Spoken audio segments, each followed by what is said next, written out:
the late 70s, when we had a recession due to inflation, the economy bounced back thanks to the PC revolution, which transformed business, entertainment, and the way we live our lives, leading to a decade of tremendous growth. Intel was one of the key winners in the period right after that financial crisis, with a fortuitous contract to supply IBM and IBM compatibles with x86 processors. In the late 80s and early 90s, another massive recession was upon us, and again, technology came to the rescue with the advent of the internet, perhaps one of the most transformative inventions in history, culminating in 2000 when we got the so-called Web 2.0 with services like Amazon and others that transformed retail and created millions of jobs, and again, led to a period of economic growth. After the financial crisis of 2008, the smartphone revolution, led by Apple's iPhone, revitalized the economy and brought steady economic growth and deep social transformation, some good and some not so good. It's now 2020 and it seems like another recession is looming, with this human malware serving as the catalyst that will bring it forth. Because of this historical trend of technology being the driver for economic recovery after major recessions, I think two of the many products that will come out towards the end of this year have the potential to increase consumer spending significantly and bring healthy growth to the semiconductor industry. I'm of course referring to the next-gen consoles. I believe we are about to witness a gaming revolution as disruptive as when the original PlayStation launched. But not every semiconductor company will benefit from this, and no one has more to lose than Nvidia. So what could Jensen Huang have prepared to answer RDNA 2? Will RTX 2 GPUs stand a chance against AMD's ray tracing approach? And will the next-gen consoles force Nvidia to finally lower the prices of GPUs? Today we'll look at how the upcoming consoles will affect the PC market and how they could potentially end Nvidia's run of success.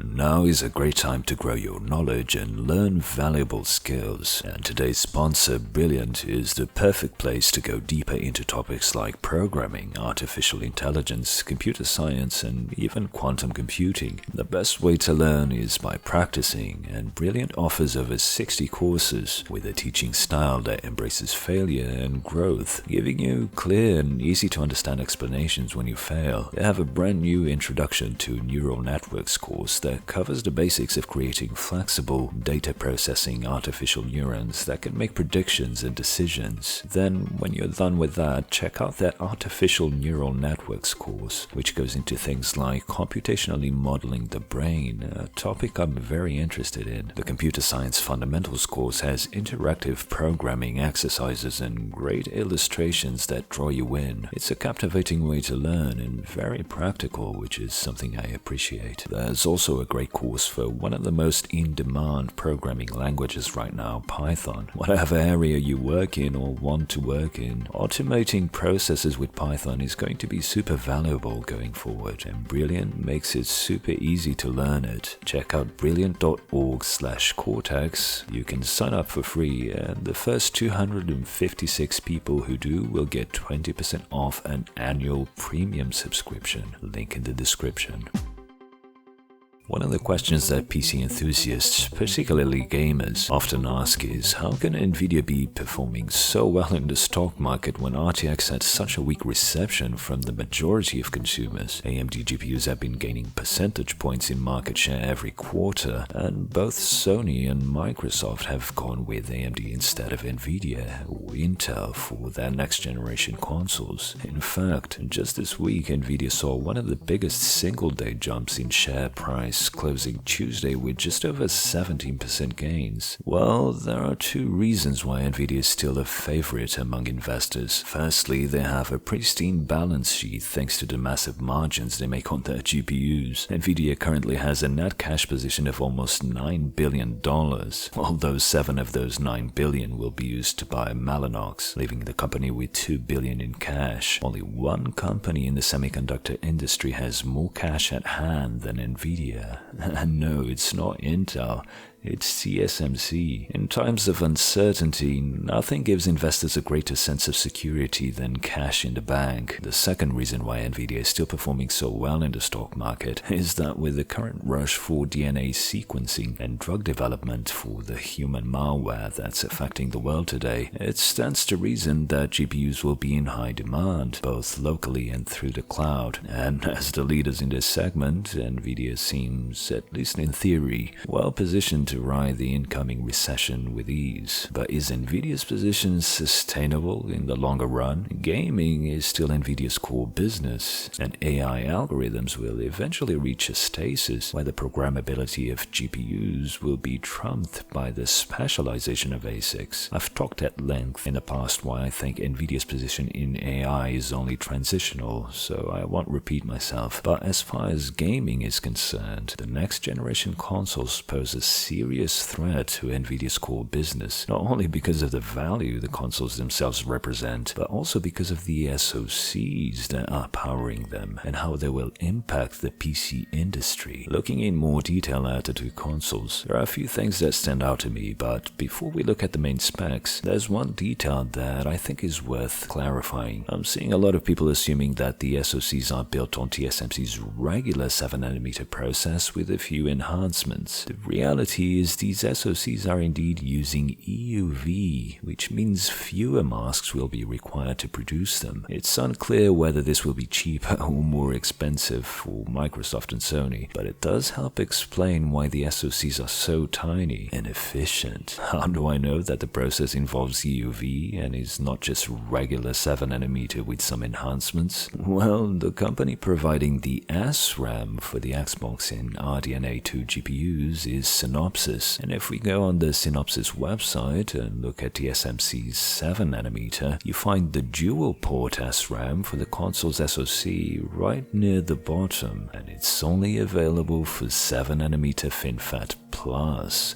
not the regular 7nm process. 7nm FF Plus offers a 10% reduction in power compared to regular 7nm, but more importantly, an increase in density of around 20%. So if I'm correct in this finding, this explains how AMD was able to pack so much performance into these tiny SoCs. Most media outlets have speculated that it's using TSMC's 7nP, which doesn't use EUV and offers marginal gains of a regular 7nm, but judging by the SRAM used, I'm convinced it's actually 7N+. Why AMD didn't disclose this is perhaps to keep Nvidia in the dark as to the actual density of the upcoming RDNA 2 GPUs. Now, going into the actual specs of the console SoCs, as far as the CPU goes, they are very similar. I think people are reading too much into Sony's variable frequency. To me, the CPUs will in both cases be more than adequate. Based on past patterns from AMD, I was convinced that the CPU would be leveraged for ray tracing workloads, but now that we have the specs, I don't think that will be the case. So the CPUs are pretty much identical and will be performing similar tasks. The fact that the Series X CPU can run at higher clocks with SMT off suggests to me that more than it being some sort of hand-holding for developers who want to quickly port the engines from the previous generation, although that is a factor, having that bit of extra frequency can help push higher frame rates in certain games, especially at higher resolutions. I doubt that this will have a significant impact versus the PS5 CPU though. For the GPUs, again, to me these look identical. I expect 36 compute units at 2.23 GHz to perform about the same as 52 compute units at 1.825 GHz, with a few percentage points between them. Remember, these are not compute-focused machines, they are designed to run games, and compute capability is only one contributor to the overall performance. There are highly parallel operations that benefit from more compute units, for instance ray tracing, which scales very well with more cores, and here the Xbox could have an advantage. But I suspect that if you put a multi-platform game side by side, even one that uses ray tracing, you won't be able to tell these two consoles apart. Some analysts and pundits have have suggested that because Microsoft have the DXR API on Windows, that ray tracing will be better on the Series X, which will make use of this API. Here's the thing though, firstly, even though DXR is a low-level API, it's still an API with some overhead. The thing that allows consoles to squeeze so much performance out of the hardware is precisely the lack of an API overhead compared to the PC. As such, I don't think that DXR is much of an advantage for Microsoft, and in fact, I think ray tracing on both of the consoles will be very limited. We don't know how large the PS5 chip is, but we know that the Xbox One is around 360mm squared, so even with the extra density of the 7N Plus process, there's just not a lot of space there on the silicon to have a high degree of acceleration for ray tracing. Also, from what I can tell, ray tracing implementation in RDNA 2 is not too different from RTX as it turns out, which is not what I expected judging by AMD's hybrid ray tracing pattern from last year. What I see happening is a very basic use of ray tracing on the Xbox, especially if it relies on DXR. I think some of the ray tracing capabilities will be hardware accelerated, like the BVH operations and calculating the intersections, but in a very limited sense, even more so than the current RTX GPUs, and the rest of the ray tracing workloads will probably be handled in software. It's a bit early to say for sure, but that's my guess based on the information we have. Remember, the Turing TU102 chip has 76 RT cores, and the 2080 Ti has 68 RT cores, and the ray tracing performance is still terrible on Turing, forcing you to run games at 1080p for a decent experience with ray tracing on. So don't expect such a small number of cores on the consoles to be able to do much better, even if the algorithms are more efficient at this point. The PS5's ray tracing performance and features are up in the air a bit, but I doubt that it's much different than the Xbox. Judging by Mark Cerny's confident remarks, it seems to me that the PS5's ray tracing will be more down to the metal, and here it will really depend on how much time and resources developers devote to exploiting the hardware capabilities. The lower compute unit count could be a limiting factor though. I'll come back to the PS5's ray tracing in a few minutes. One thing I have no doubts about is that the RDNA 2 6000 series GPUs, for us PC users, will have a lot more ray tracing features than these consoles. I would expect something like a 6700 XT to be twice as fast in ray tracing compared to the consoles, or probably even more. There's a lot more space on the die and less power constraints on discrete GPUs. Now, going back to the specs sheets, when it comes to memory, both consoles have 16 gigs of GDDR6 with slightly different transfer rates, but again, both consoles seem very similar to me. The Xbox seems to have a slight bandwidth advantage in the 10 gigs that can be dedicated to games, but I doubt that the difference will be significant. APUs are very memory sensitive, so perhaps in some games the Xbox can command a small lead, but I think the differences will be so minimal that you'll be hard pressed to identify which console is which in a blind test. Having said that, the real difference between the two systems is when it comes to the I/O. The Xbox can transfer 4.8 gigs per second of compressed data, while the PS5 can transfer up to 9 gigs per second of compressed data in burst mode. And this is where things get interesting. In my opinion, Sony has won the console war right here, if they hadn't already based on their brand alone. Now, I rarely cover console hardware, and honestly I have zero interest in who wins in the console space. I couldn't care less. I'm giving you my opinion based on information that is publicly available and not so publicly available. Nothing more. I know console fanboys are even worse than GPU fanboys, so I feel like I need to add that disclaimer in. But here's why I feel like Sony's console will come out ahead. To me, this slide is the key differentiator between the two consoles, and the reason why the PS5 will offer games that simply aren't possible on any other platform, including the PC. Low latency, high bandwidth access for the SSD and memory subsystem. This was something that was introduced in RDNA 1 and will be even more prominent in RDNA 2. And although it might seem innocuous compared to specs like CU count or frequency, low latency and high bandwidth have been one of the key advantages in Nvidia's Turing architecture, despite being a node behind compared to AMD. And this is is something that AMD is now copying from its main competitor. If you saw my video RDNA versus Turing from last year, you'll know that the two architectures are actually very similar. RDNA 2 shows that AMD and Nvidia are headed in the same direction with very similar approaches to the design of the chips. You are probably familiar with the RTX GPUs having fixed function for accelerating ray tracing. There are two accelerators, as you know, one for BVH calculations and one for intersections. So these are your RT cores and tensor cores. But what's less known is that Turing actually has two additional hardware accelerators, one for compressing data to be stored in memory and one for decompressing it. This is more important than pure computation capability. Now, you might think that the reason Nvidia dedicated precious silicon space to have not one but two accelerators just to compress and decompress data is because they want to fit more data in memory, right? Well, no. The reason Nvidia added fixed function accelerators just for compression and decompression of data was because of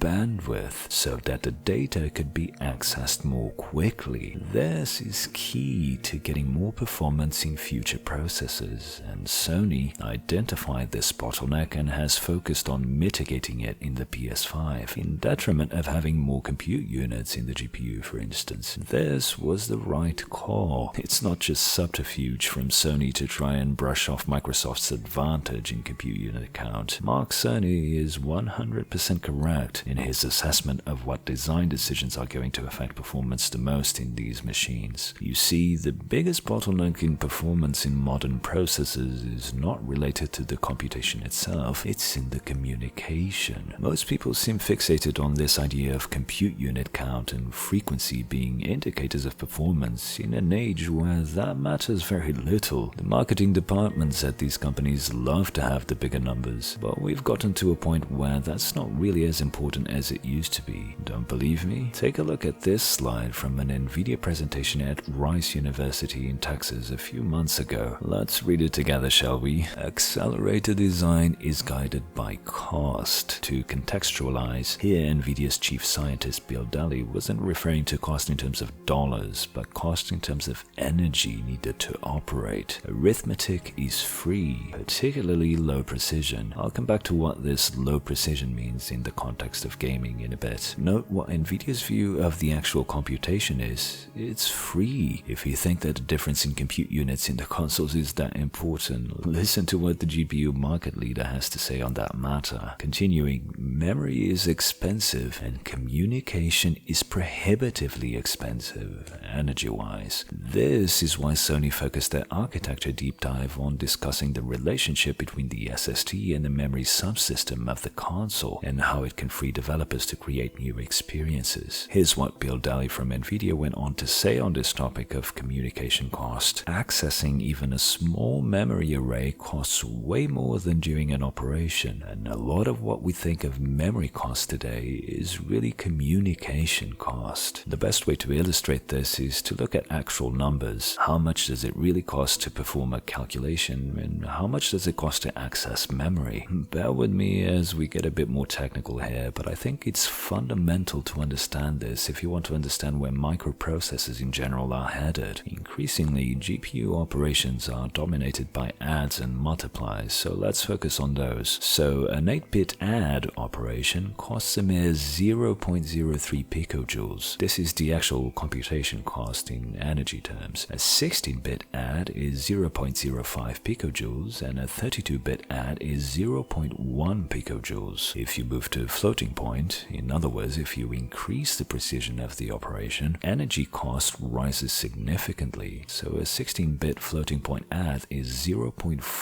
picojoules, and a 32-bit floating point add is 0.9 picojoules. So the adds increase linearly, but the cost is very small. Increasing precision in adds to floating point doesn't actually impact energy costs that much, but the increases in multiplies are very dramatic. In fact, the energy in multiplies required increases quadratically, which makes sense if you remember your arithmetic lessons from grade school. This means that there's an incentive to reduce precision in multiplies because your gains in performance are quadratic. It's a huge difference, and this This is why algorithms that can achieve similar results using reduced precision are so important in scientific fields, for instance. But this is nothing compared to the energy cost of memory accesses. Doing a 32-bit multiply costs 3.1 picojoules, but reading those 32 bits from an 8K block of SRAM costs 5 picojoules of energy. So SRAM is on-chip memory. And what about reading those 32 bits from DRAM, so off-chip? That costs 640 picojoules of energy, so several orders of magnitude more energy than the actual computation is required for communication. This is why Nvidia lives by this mantra for their GPUs. Arithmetic is free, memory and communication is expensive. And Sony is adopting a similar philosophy, focusing much more of their PS5 microarchitecture on I/O than the Series X is. To me, this will be a key advantage for Sony's machine. Now, something that's of particular interest to us PC enthusiasts is this slide from the Sony presentation. And here things get a bit worrying for us PC gamers. You see, more than the Xbox, the PS5 will be capable of creating games that are simply not possible on current PCs because of the variability in hardware on our platform. Every PS5 user will have a fast NVMe drive that's required for this low latency, high bandwidth memory access. On the PCs, some users will have even faster drives, yes, but the majority will stick to commodity SSDs. So games on the PC have to target the lowest common denominator. Don't underestimate how much this will make a difference in the types of games we will see on the PS5 that won't make it onto PC due to technical constraints. A couple of weeks ago I released a video talking about the A64FX chip, and I covered the importance of domain-specific hardware. When they see Zen 2 and RDNA 2 on the specs sheets, some people seem to think that these next-gen consoles are just PCs, but that couldn't be further from the truth. These SoCs and the additional accelerators on these consoles are domain-specific. They are unique to consoles and specialized for gaming workloads. Some of the IP will transition to PC, yes, but not all of the accelerators will. A good example is the DMA controller on the PS5, which has 12 channels. This is incredibly expensive from a transistor count standpoint. The Series X has 3 DMA channels, which are part of the SoC, so that alone will probably make the PS5 system overall more expensive to manufacture. I would imagine that Sony shopped around for a cheap custom controller, and with volume they will manage to keep costs under control. But a 12-channel DMA is not a cheap thing to include on a console, but makes perfect sense given what I've already discussed regarding communication. As far as the file compression goes, in addition to zlib, the PS5 uses a new format called Kraken, and this will also be hardware accelerated by IP blocks inside the Zen 2 and RDNA 2 SoC. The Xbox will also use advanced compression, and there is also hardware-based acceleration for this for several different formats that I could identify. There's fixed function for zlib, JPEG, and Microsoft's proprietary WDP format. This is relevant to us because some of this compression acceleration will be in RDNA 2's discrete GPUs. Just like on current Nvidia's Turing GPUs, I expect to see 2 accelerators on AMD's 6000 series GPUs for compression and decompression of data to increase memory bandwidth. But that's not all. This slide from the PS5 presentation gives us a clear idea of how domain-specific processors will evolve, including gaming GPUs for PCs, where we will see a bunch of accelerators for specialized workloads being added with each new generation. This is very similar to what has been happening in the mobile space. I've used this example in the past, but the iPhone's SoC has been gradually integrating more and more accelerators with each generation. There's a dedicated accelerator for graphics, for machine learning, for video decoding, for AI photography, etc. There are over 40 accelerators on the A13 Bionic chip, and this is exactly what we will see in the next generation GPUs from both Nvidia and AMD. Nvidia has already started this trend with RT cores and tensor cores and the data compression and decompression accelerators. And as we can see from the Sony SoC, AMD is now following suit. You'll also notice on this slide the term coherency engines, which is another accelerator inside the I/O complex that will handle memory coherency across CPU and GPU on the PS5. This is another of the key features in AMD's strategy for the next generations of APUs. In fact, this arcs back all the way to the inception of the Zen architecture. Take a look at this quote. "What graphics needs is a really high bandwidth memory system. In the past, graphics had its own memory system, and for the CPU and GPU to talk to each other, you'd use PCI Express. With HSA, we made a memory architecture where CPU and GPU share the memory. So graphics is memory, CPUs is memory, and we can pass pointers between them. We have a common address space." Guess who said this? It was Jim Keller when he was at AMD developing Zen, all the way back in 2014. Now the HSA that he is referring to here stands for Heterogeneous System Architecture, and it's a set of specifications that allow for integration of different elements like CPUs, GPUs, DSPs, and ASICs into a single chip. Now guess where this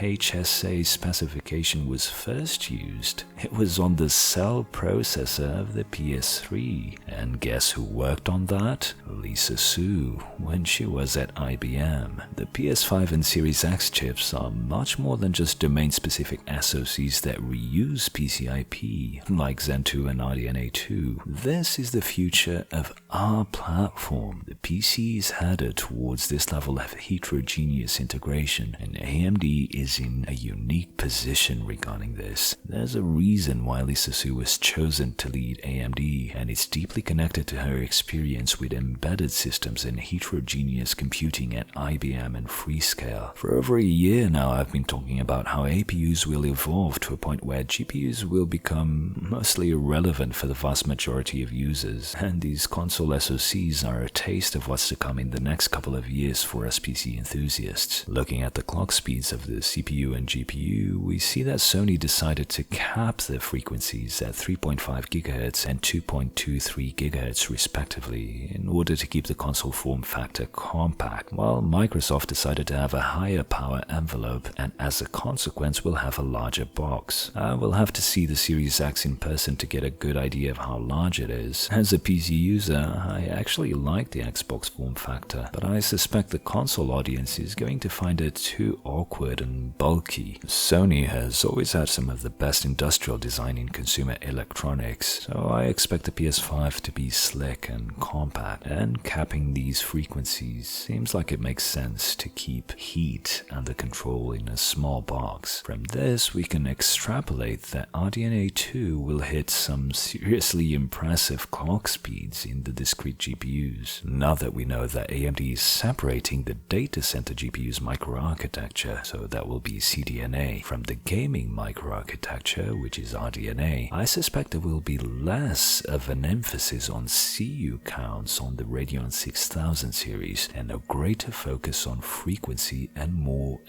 fixed function accelerators. And finally, just a quick word on the Tempest 3D audio custom solution on the PS5, which Sony claims is based on a compute unit from an unspecified AMD GPU technology. I think this is just AMD's true audio next, which replaced the custom DSP chip that AMD used in the past with GPU compute for audio in these last couple of generations of GPUs. We haven't really seen this utilized much in PC games, but I like Sony's vision for this. To me, the factors that affect the gaming experience the most are the ones related to your primary senses, so that's vision and hearing. So a good display and good sound will make a much greater difference to your gaming experience than slightly faster GPUs or CPUs will. Microsoft has also disclosed that the Series X has ray-traced audio. I don't buy this whole marketing speak that the PS5 or Xbox are doing something revolutionary with positional audio. I really do think it's just AMD's true audio next that they've had for years now. But if it gets developers to adopt it, I'm all for it, because it's hardware many of us already have on the PC. I'm also skeptical that AMD can scale CU count willy-nilly up to something like 70 or 80 compute units with RDNA RDNA 2, I think it's more likely that the top SKU in discrete GPUs will have around the 56 to 64 compute units. So that would be your 6700 XT or 6800 XT, and go up to 2.5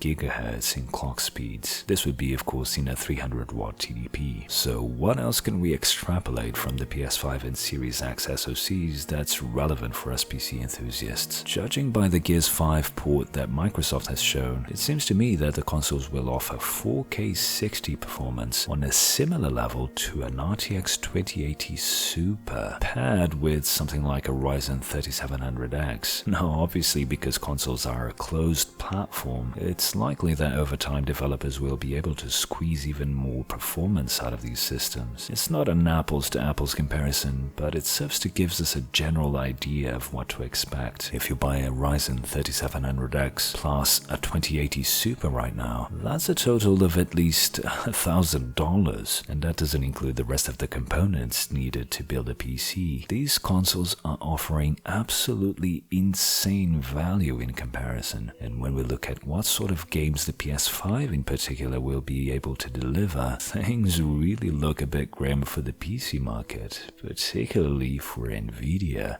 How can Nvidia possibly justify a $700 GPU when consoles offer this level of performance? Even a $500 GPU will be a hard sell if that's the price of the next-gen consoles, which is what I expect the PS5 and the Series X will roughly cost. So remember earlier in the video when we look at Nvidia's stock market performance? Perhaps you can see now why I think that position is not as solid as most investors seem to think. But for AMD, it doesn't matter if you stay on the PC or buy a mid-range GPU, which is what the majority of gamers buy. AMD has been gaining percentage points in the GPU market every quarter on the PC, and it's only going to gain ground versus Nvidia going forward. For those of you who want to move to 4K, the next-gen consoles look very appealing if they cost $500 or less.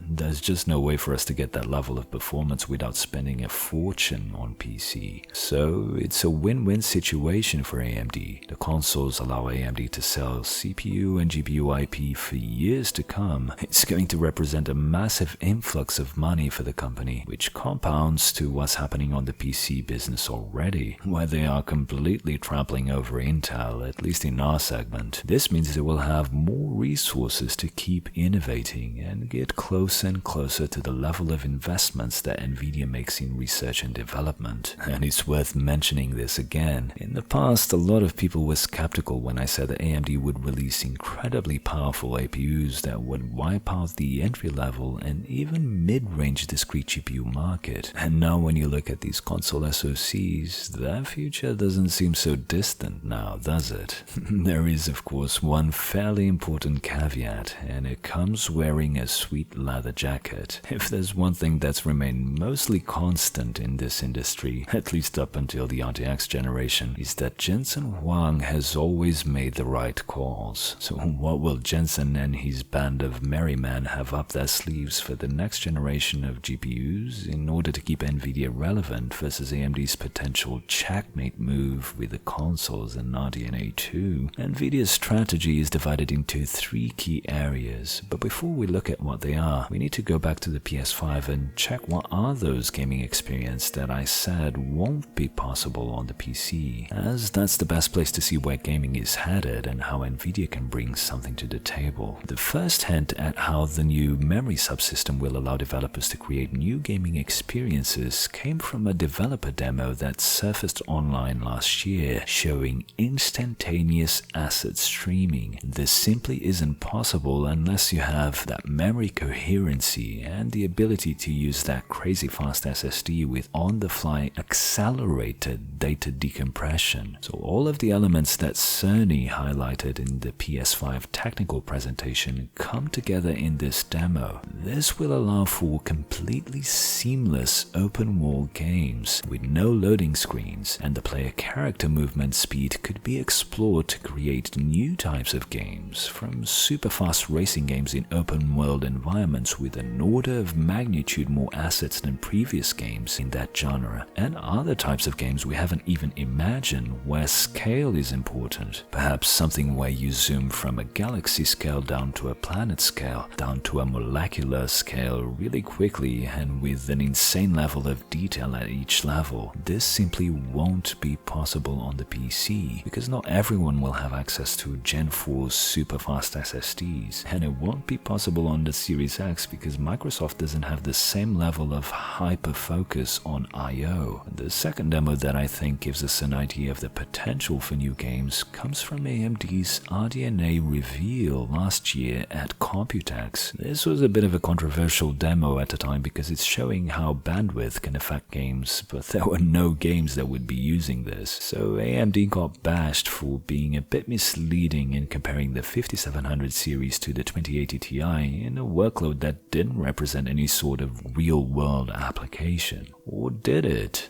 If you remember, in that same Computex, AMD talked about their relationship with Sony, and Lisa Su explicitly talked about how Mark Cerny wanted to revolutionize gaming in the next decade. I suspect that this demo, which is now part of 3D Mark's PCIe feature test benchmark, was hinting at the sort of things we will be seeing on next-gen consoles, particularly the PS5. Again, that level of bandwidth is something that console developers will be able to leverage, but that won't be available on PC due to the variability in PC hardware. It's a bit worrying to think that there might be some really awesome games on the PS5 that won't be able to be ported to the PC. Hopefully the console will be affordable enough so that we can have the best of both worlds. Now there's a third demo that's worth covering. I did say earlier that I would come back to the PS5's ray tracing capabilities, although there's very little information on this one, and it's from a game that was originally announced for the PS4. I think it's worth looking into. The reveal trailer for it actually looked like gameplay, and it looked far beyond what's possible on the PS4. I'm talking about Project Awakening from Japanese developer Cygames, who doesn't have a presence in the West, but it's huge in Asia. Project Awakening was initially planned for the PS4, but I think this is the game that Mark Cerny mentioned as being performing well on the PS5 with ray tracing active, and I think the announcement trailer was actually gameplay footage. In a recent interview, the lead developer for the game said this will be a massive open-world action RPG with seamless transitions from every area of the game. From the graphics and this detail that the dev mentioned, to me that sounds like a PS5 game. The demo is certainly impressive, especially the global illumination, which does indeed look ray traced. So these three demos, especially the first two, set pretty high expectations for the next generation of games. In response to this, here are the three areas where Nvidia will be focusing their resources on. Firstly, reducing the rendering precision using hardware acceleration. Secondly, improving data locality, in other words, reducing the distances that data needs to move around. And the third area is related to increased perceived visual fidelity. Regarding number one, we saw in the energy table earlier how energy consumption drops dramatically once you drop precision from floating point to 8-bit integer, and I think there will be a greater focus on this data type in the next-gen Nvidia GPUs, and I think some of the improvements we will see in real-time ray tracing will be connected to a reduction in precision, with hardware specialized in adds and multiplies specifically for ray tracing, and I believe the consoles and RDNA 2 will also have this functionality, with the consoles being more limited like I said earlier. I believe there will be fixed function in Nvidia's next-gen GPUs and in RDNA 2 to reduce precision in ray tracing calculations without sacrificing visual fidelity. So this will be some form of hardware-based conversion of FP32 to int8 or even int4. There is also variable rate shading, which the new consoles also support, and this relates again to precision in some sense. You can see in this demo how the background in the scene is rendered in much lower precision, but the final image looks the same to your eyes because the foreground elements are still rendered in high precision. Another accelerator that I can see going into Nvidia's next-gen GPUs is for advanced culling. We saw that a couple of years ago with the Mesh Shaders Asteroids demo, and I believe there will be fixed function hardware for accelerating this technique even further. We might even see 4-bit concurrent execution with 8-bit and FP32. Imagine 3 different pieces of fixed function rendering the different distances that objects appear in a game world. This would allow the grunt of the processing power to be used selectively on things that you focus your attention on. They could then render all the elements that you are not paying attention to in a much lower precision. It won't affect your gaming experience, but it will certainly affect benchmark results and GPU reviews. Still on the subject of reducing precision, one technology that can be leveraged further in upcoming Nvidia GPUs is using AI to procedurally generate parts of the assets, and this can be hardware accelerated also. We saw how Nvidia's image reconstruction techniques can use only a subsection of an image to recreate the full picture. It's possible that the same can be done in games, especially in simple objects that are used a lot like rocks and foliage, with the GPU only actually having to fetch a part of the geometry and an AI accelerator dynamically generating the rest of the shape. This would be an evolution of that Asteroids demo. Nvidia can leverage its AI research to generate most of a game's final render without actually needing the full assets. Imagine the performance advantage this would give them over AMD and the consoles. Remember back when tessellation was introduced and how AMD GPUs were absolutely crushed by Nvidia because of similar techniques? If the final image looks indistinguishable in our eyes, does it really matter that Nvidia is sort of cheating in order to achieve greater performance? Regarding number 2, data locality, it simply means there will be a greater area of the silicon dedicated to SRAM on the Nvidia GPUs. This means that unlike AMD, I suspect Nvidia's 8 and 7 nanometer GPUs will be massive, probably reaching the reticle limit again. And finally, regarding number 3, increasing the perceived visual fidelity means that I think Nvidia will introduce another headline-grabbing feature like they did with real-time ray tracing for the RTX launch, something that will be very marketable, that will, in theory, give them something unique that the consoles and RDNA 2 don't have. What could that be? I think it will be something related to machine learning. Right now, Nvidia's GTC 2020 presentations are going live on their website, and I've been blown away by some of the things I'm seeing. One thing that got me wondering about the possibilities in future games that next-generation GPUs can enable is related to how some of Disney's The Mandalorian TV show scenes were recorded using Unreal Engine. This uses a combination of techniques to create virtual environments that can work as sets and can be changed in real time. So it's a subset of mixed reality, but applied to high-fidelity media production. I would love to see Nvidia invest its immense resources and army of developers in creating something like this for games, where a lot of the final image that you see is not based on real assets created by artists, but is instead perhaps inferred and dynamically generated based on some guidance from the game developers. If there's one thing that Fortnite's popularity has brought us, is giving the guys at Epic immense resources, and the Unreal Engine becomes more and more impressive every month. I hope that both AMD and Nvidia can keep up on the hardware side.